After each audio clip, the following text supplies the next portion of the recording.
है ना। तो हमारा जो पहला आज का क्वेश्चन है वो यही है कि a less than B square एक रिलेशन दिया है और हमें प्रूफ करना है कि ये रिफ्लेक्सिव भी नहीं है, ट्रांजिटिव भी नहीं है और सिमेट्रिक भी नहीं है। तो जो नहीं है वाले सवाल होंगे ना, उन्हें एग्जाम्पल लेके करना। एक भी एग्जाम्पल पे फेल कर देंगे तो बाकी सब एग्जाम्पल अपने आप फेल हो जाएंगे। जैसे हमने रिफ्लेक्सिव के लिए एग्जाम्पल ले लिया 1/2, 1/2। अब इसमें पुट करके देखा तो 1/2 इज लेस देन 1/2 का whole square, 1/2 is less than equal to 1/4। ये तो पॉसिबल ही नहीं है भाई। 1/2 जो होता है वो 1/4 से छोटा थोड़ी होता है। 1/2 इज 0.5, 1/4 इज 0.5, यानी रिफ्लेक्सिव नहीं है। सिमेट्रिक पर आ जाते हैं। सिमेट्रिक के लिए देखिए, पहले आपको एक ऐसा एग्जाम्पल लेना होगा जो इस रिलेशन को फॉलो कर रहा होगा। कोई भी ऐसा एग्जाम्पल ले लीजिए। मान लीजिए मैंने 2,3 ले लिया, तो 2,3 इसमें पुट करोगे तो 2 लेस देन इक्वल टू 9 आ जाएगा, जो बिल्कुल सही बात है। ठीक, यहाँ लेस देन इक्वल टू का मतलब है कि कोई भी एक फॉलो हो जाए, या तो लेस देन वाला या इक्वल टू वाला। ठीक, अब इसका रिवर्स देखते हैं। 3,2 क्या फॉलो कर रहा है, तो यहाँ रखते हैं 3 less than equal to 2 square, तो 3 लेस देन इक्वल टू 4। ये तो फॉलो कर रहा है कि नहीं फॉलो? ये नहीं, इक्वलिटी में या लेस देन किसी एक में फॉलो करना चाहिए, ऐसा जरूरी नहीं है कि सब में फॉलो करे, ठीक है ना, किसी एक में करना चाहिए। तो हमें कोई दूसरा एग्जाम्पल लेके आना पड़ेगा। कौन सा क्वेश्चन नंबर था तनिष्क के? ओके, चलो अब देखते हैं एक और एग्जाम्पल। इसके हिसाब से तो ये सिमेट्रिक हो गया। और एग्जाम्पल देखते हैं जिससे ये ना हो सिमेट्रिक। तो एक देखो -1,3 इसको फॉलो करेगा क्या, देखते हैं। तो -1 लेस देन इक्वल टू 9 आ जाएगा, बिल्कुल सही बात है। लेकिन इसका उल्टा 3, -1 क्या इसको फॉलो करेगा, तो 3 लेस देन इक्वल टू -1 का स्क्वायर, यानी 3 लेस देन इक्वल टू 1। अब ये गलत हो गया ना, 3 तो 1 से छोटा नहीं होता है। तो देखो इस एग्जाम्पल से मैंने प्रूव कर दिया कि ये सिमेट्रिक भी नहीं है। आराम से मिल जाएगा। जब उस क्वेश्चन में लिखा है कि नहीं है तो बस हमें एग्जाम्पल ढूंढना है, वो हमें मिल जाएगा। ठीक है इतना। अब देखो इसके ट्रांजिटिविटी के लिए एग्जाम्पल देखो। 2, -3 ले लो जो फॉलो कर रहा है, और -3, 1 ले लो जो इसको फॉलो कर रहा है।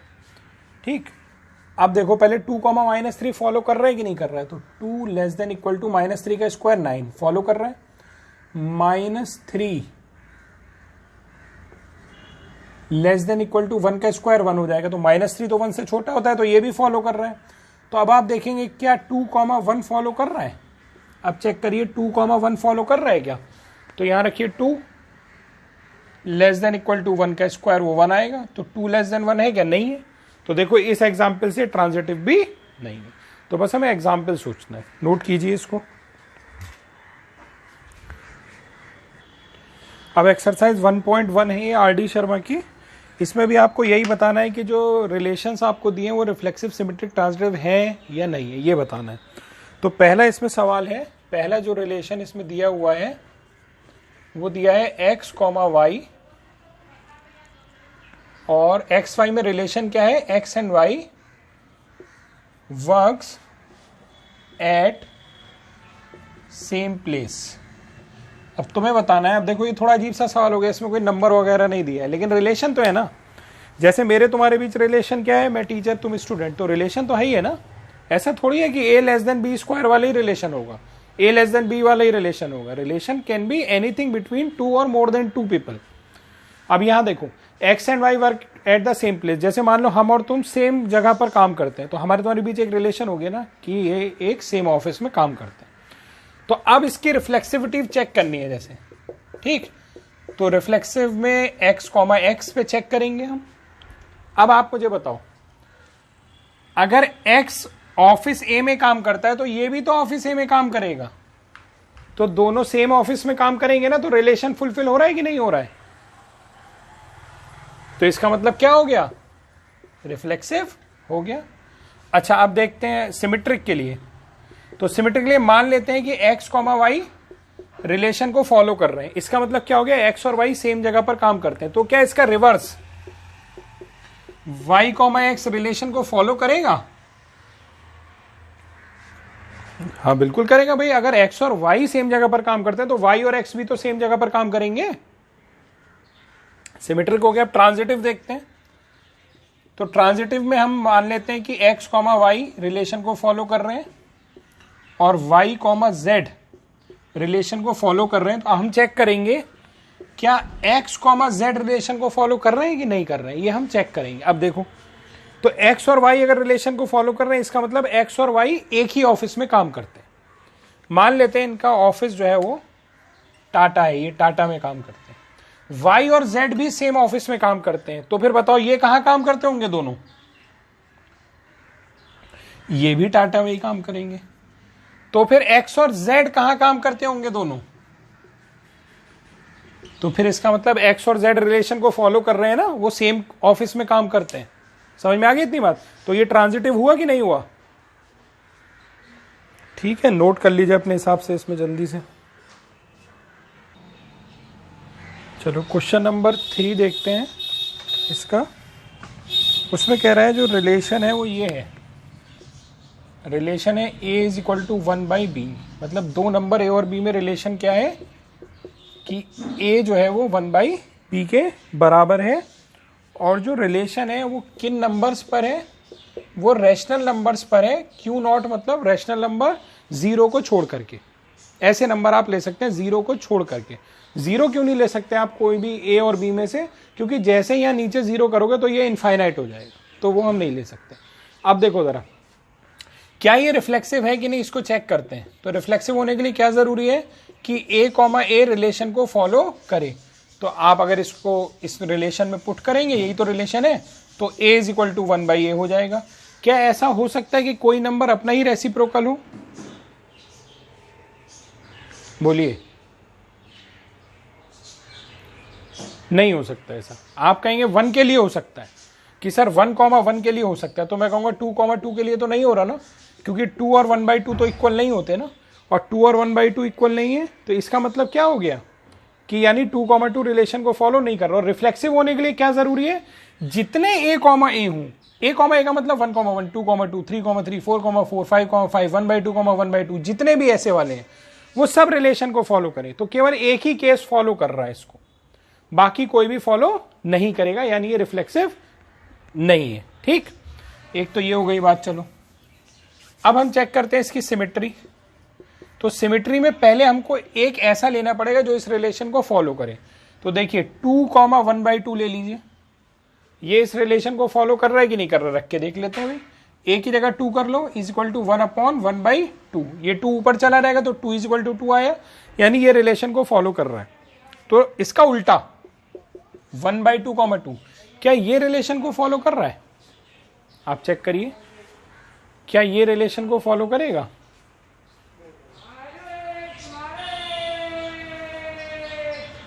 करेगा, लेकिन ये तो एक एग्जाम्पल हुआ ना, हो सकता है आगे कोई एग्जाम्पल ऐसा मिले कि वो सिमेट्रिक ना हो।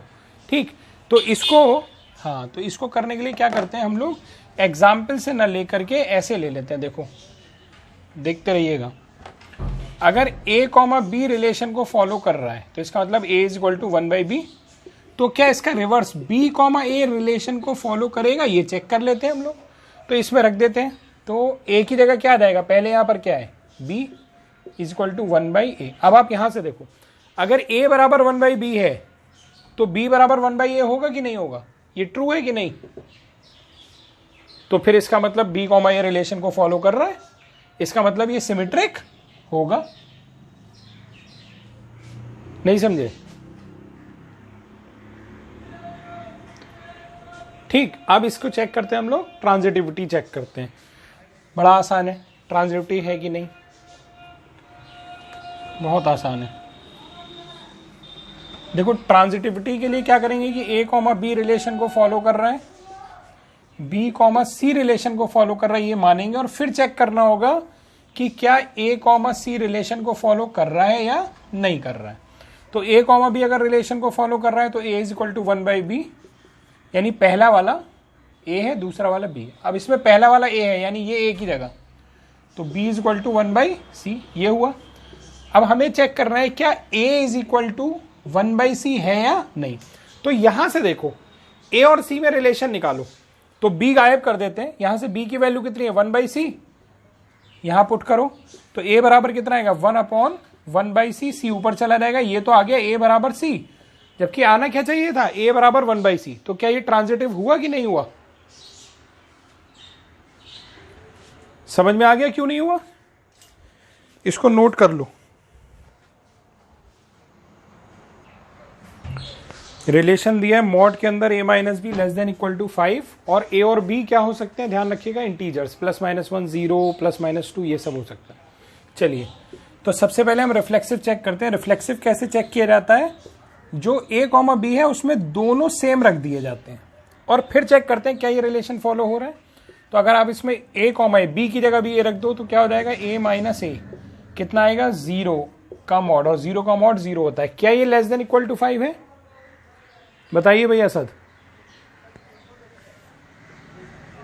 विच is less than equal to 5, या तो लेस देन वाला फॉलो हो जाता है या इक्वलिटी वाला फॉलो हो जाता, कोई एक फॉलो हो जाता तो काम हो जाता। Which is less than equal to 5, तो ये ट्रू है, इसका मतलब रिफ्लेक्सिव है। सिमेट्रिक कैसे चेक करते हैं? सिमेट्रिक चेक करते हैं कि ए बी अगर रिलेशन को फॉलो कर रहे हैं तो हमें चेक करना होगा क्या ए बी का रिवर्स यानी बी कॉमा ए, क्या ये रिलेशन को फॉलो कर रहा है? तो ए बी अगर रिलेशन को फॉलो कर रहे हैं तो क्या होगा, mod a minus B less than equal to 5 आएगा। अब ये चेक करना है तो b माइनस ए, भाई अगर ए बी है तो ए पहले वाला बी बाद वाला, यहां बी है तो ये ए की जगह रखा जाएगा और ये बी की जगह, तो b माइनस ए। अब आप सोच के बताओ इसकी वैल्यू और इसकी वैल्यू सेम होगी कि नहीं होगी? सेम होगी। क्यों भाई? a माइनस बी और b माइनस ए में साइन का ही तो फर्क होगा, केवल साइन का ही तो फर्क होगा। और आपने लगा दिया मॉड, मॉड लगा दिया तो साइन का फर्क भी चला गया, क्योंकि मॉड लगाने पे तो पॉजिटिव ही हो जाएगा, यानी जो क्वांटिटी ये आएगी वही क्वांटिटी आएगी, यानी ये भी लेस देन इक्वल टू 5, यानी b कॉमा ए बी इसको फॉलो कर रहा है। ठीक है, इसका मतलब ये सिमेट्रिक हो गया। अब हमें करना है इसका ट्रांजिटिव वाला केस। ट्रांजिटिव वाला कैसे करेंगे, नोट कर लो पहले इतना, तब बताते हैं।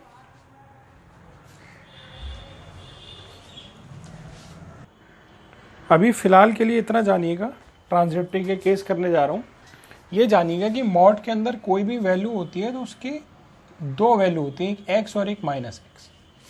हमेशा ये ध्यान रखिएगा, मॉड के अंदर अगर कोई क्वांटिटी है तो यहाँ पर x भी हो सकता है और माइनस एक्स भी हो सकता है, क्योंकि दोनों का आंसर सेम आएगा। भाई मॉड x का आंसर भी x आएगा और यहाँ माइनस एक्स रख दोगे तो भी x आएगा आंसर, समझ गए ना? तो इसका मतलब मॉड के अंदर जो भी लिखा हुआ है उसकी दो वैल्यू हो सकती है ना? इसी तरह से इसकी दो वैल्यू हो सकती हैं, हो सकता है a माइनस बी और दूसरी वैल्यू इसका माइनस यानी कि b माइनस ए। ठीक, तो एक पार्ट हो गया a minus B less than equal to 5, या हो सकता है b minus A less than equal to 5। ठीक, इसी तरह इसके भी दो पार्ट हो सकते हैं, एक हो जाएगा b minus C less than equal to 5 और दूसरा पार्ट क्या हो जाएगा, c minus B less than equal to 5। ठीक है ना इतनी बात? अब यहां से चेक करो, ये इक्वेशन 1 है, ये इक्वेशन 2 है, ये इक्वेशन 3 है, ये इक्वेशन 4 है। पहले 1 वाले को 3 और 4 के साथ सॉल्व करके देखो और फिर देखो a और c में क्या रिलेशन आ रहा है। तो यहां पर देखो, अगर 1 और 3 को लोगे तुम, थोड़ा सा अलग जा रहा है ये सवाल, ध्यान से देखो, मैं बता दे रहा हूं। a minus B less than equal to 5 है और यहां पर थर्ड वाली क्या इक्वेशन है, b minus C less than equal to 5 है। अगर मैं दोनों को ऐड कर दूं तो b भी खत्म हो गया, a minus C should be less than equal to 10, less than 10 हो जाएगा, नहीं हो जाएगा? समझ में आई इतनी बात? अब ये सवाल यही खत्म हो गया। देखो a माइनस सी जो है वो लेस देन इक्वल टू 10 है, तो a माइनस सी 9 भी तो हो सकता है, और 9 अगर हो सकता है तो फिर a माइनस सी की वैल्यू लेस देन 5 आनी चाहिए थी, कहां आई? ये तो यही खत्म हो गया, क्योंकि a माइनस सी की वैल्यू कितनी हो गई, लेस देन इक्वल टू 10 हो गई, जबकि a माइनस सी को हमेशा क्या होना था, लेस देन इक्वल टू 5 होना था। भाई अगर a माइनस सी की लेस देन इक्वल टू 10 है तो 9 भी तो हो सकती है a माइनस सी की वैल्यू, तो यहां 9 रखोगे तो 9 आ जाएगा, 9 कहां, 5 से छोटा है, तो यही खत्म हो गया, यानी ट्रांजिटिव नहीं है। समझ गए मेरी बात? और एक भी जगह फेल हो गया तो फेल हो गया ना। अब चलो इस इक्वेशन 1 को हम लोग इक्वेशन नंबर 4 से सॉल्व करके देखते हैं। यहां कर रहा हूं, ये इक्वेशन 1 लिखी है, 4bc के नीचे लिख रहा हूं c minus B less than equal to 5। ठीक, और दोनों को अब की बार में सब्ट्रैक्ट कर देता हूं, तभी तो b कैंसिल होगा, तो माइनस प्लस माइनस, तो ये बी और बी कैंसिल हो गया, यहां आ गया ए माइनस सी और इनको जोड़ोगे तो ये आ जाएगा 0। ए माइनस सी लेस देन 0, जबकि ए माइनस सी को क्या होना था, लेस देन 5। देखो यहां भी फेल हो गया। ठीक है, अब एक चीज देखो, फेल नहीं हुआ, यहां पे थोड़ा गड़बड़ मैंने बोल दिया, यहां तो सही है। क्यों? अगर a माइनस सी 0 से छोटा होगा तो a माइनस सी 5 से तो छोटा होगा ना। नहीं समझे मेरी बात? अगर a माइनस सी 0 से छोटा है तो 5 से तो छोटा होगा ना। तो यहां तो ये फॉलो हो रहा है, लेकिन ये यहां फॉलो नहीं हुआ ना, और एक भी जगह फॉलो नहीं हुआ तो ट्रांजिटिव नहीं है। क्लियर हो गई बात इतनी? इसको अच्छे से नोट कर लो। देखो ये थोड़ा अलग सवाल है, इसको नोट कर लो अच्छे से। चलो मेरे साथ देखो, रिलेशन दिया 2 नंबर ए और बी में क्या कि A square minus 4ab plus 3b square equal to 0। Check करते हैं रिफ्लेक्सिव है या नहीं। तो रिफ्लेक्सिव के लिए क्या होना चाहिए, ए कॉमा ए रिलेशन को फॉलो करना चाहिए, यानी ए की जगह तो ए रखो और बी की जगह भी ए रखो। तो क्या ये 0 आ रहा है? देख लेते हैं करके। तो ए स्क्वायर माइनस 4a और बी की जगह भी क्या रखेंगे, ए रखेंगे, प्लस 3b की जगह फिर ए। तो ए स्क्वायर माइनस 4a स्क्वायर, ये तो 0 आ गया, क्योंकि 3a square plus a square 4a square minus 4a square 0, यानी रिलेशन फॉलो हो रहा है, यानी रिफ्लेक्सिव है। ठीक, सिमेट्रिक देखते हैं। सिमेट्रिक में ये मानेंगे पहले कि a कॉमा बी रिलेशन को फॉलो कर रहा है, ये हम मानेंगे, और फिर चेक करेंगे क्या इसका उल्टा, यानी b कॉमा a क्या ये रिलेशन को फॉलो कर रहा है। तो a कॉमा बी अगर रिलेशन को फॉलो कर रहा है तो क्या है हमारे पास, a square minus 4ab plus 3b square बराबर 0। अब चेक करिए b कॉमा a। अब पहले वाला क्या है, पहले वाला क्या है हमारा, a। देखो जो यहां पहले है वो यहां रखा गया, ये ध्यान रखो, जो यहां बाद में वो b की जगह है। तो पहला वाला a की जगह रखो, यानी b square minus 4b into, फिर इसकी जगह दूसरा वाला वो क्या है, a plus 3 into B. B क्या है, बाद वाला, यहां बाद वाला क्या है, a। अब ये कितना हुआ, B square minus 4ab plus 3a square. अब ये 0 है या नहीं हमें नहीं पता, कैसे बता पाओगे? हमें तो ये पता है ना कि ये 0 है, ये थोड़ी पता है 0 है। समझिए ना? तो इसका मतलब, और अगर ये 0 होता तो ऐसे सॉल्व करने पे 0 आता किसी भी तरह से, वो नहीं आ रहा। इसका मतलब ये सिमेट्रिक नहीं है, रिफ्लेक्स